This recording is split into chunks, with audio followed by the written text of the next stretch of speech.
कोई भी राष्ट्र महान बनता है, जब अपनी सिद्धियों को प्राप्त करता है, जब अपने सपनों, अपने संकल्पों और अपने सामर्थ्य के दम पर आगे बढ़ता है। आज भारत ने भी एक बहुत बड़ा सपना देखा है, दृढ़ संकल्प के साथ देखा है, नई ऊंचाइयों को छूने के लिए देखा है।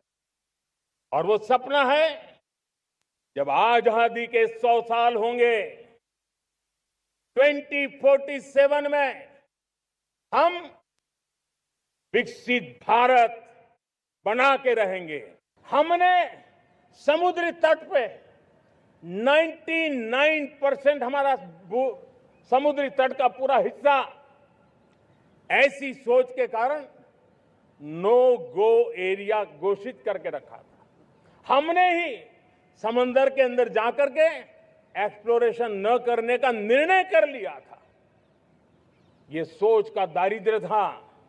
हमने फैसला किया ये नहीं चल सकता।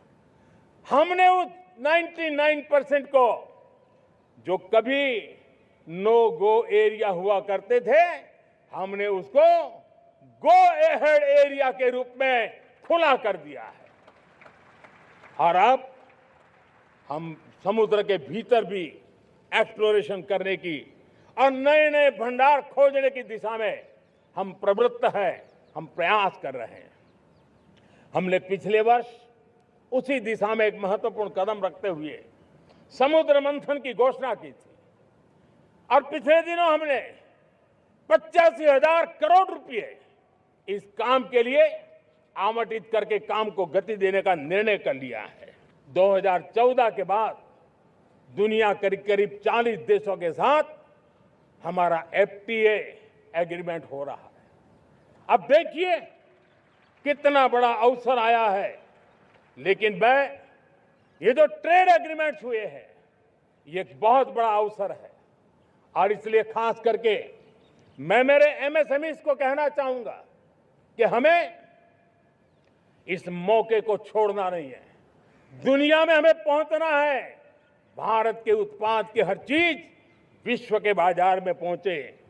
और चाहे हमारा टेक्सटाइल हो, हमारी मशीनरी हो, हमने दवाइयां हो, हमने मौका छोड़ना नहीं है। लेकिन वैश्विक जो पैरामीटर्स हैं, उस पैरामीटर को हमें पार करना होगा। हमें दुनिया से जो मिलता है उसे अच्छा देना पड़ेगा, दुनिया में जो मिलता है उसे सस्ता देना पड़ेगा। और पंजाब के लुधियाना से लेकर के तमिलनाडु के तिरुपुर तक हमारा टेक्सटाइल सेक्टर दुनिया में पहुंच सकता है। इतना ही नहीं, केरलम से लेकर के गुजरात और तमिलनाडु से लेकर के बंगाल, ये हमारा समुद्री तट, हमारे मछुआरे भाई बहन आज इस FTA के कारण हमारे श्रिप यानी झींगा, उसके एक्सपोर्ट की बहुत संभावना बनी है। हमारे सी फूड की दुनिया में पहुंच बनने की संभावना पड़ी हुई है।